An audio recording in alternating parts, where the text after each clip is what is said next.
This is a very sensitive subject in my family. 42 years ago, my mother died from complications of a chain smoking.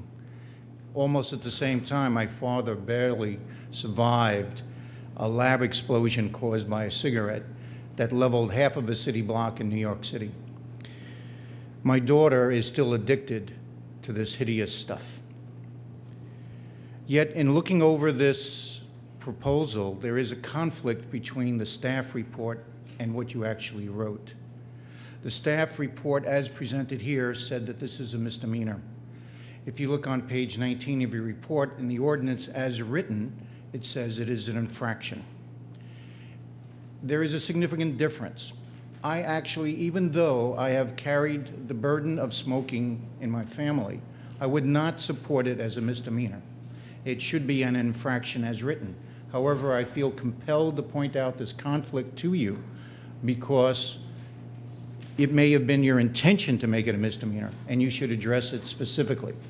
A misdemeanor causes tremendous amount of difficulties for people's lives in their future careers.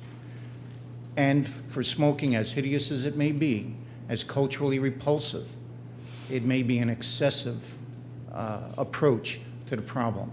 It also puts us into a new area where we are incentivizing the perpetrators to challenge us even more because more is at stake. Let us deal with this as an educational issue and as a reminder and keep it in the infraction area as you have written it. But again, I do not know if it is truly your intention. The actual reference, if you look on the handout, is page 19. The section is 3841, B3. Any person or business who violates the provision of this is guilty of an infraction. Now, you need to adjust that.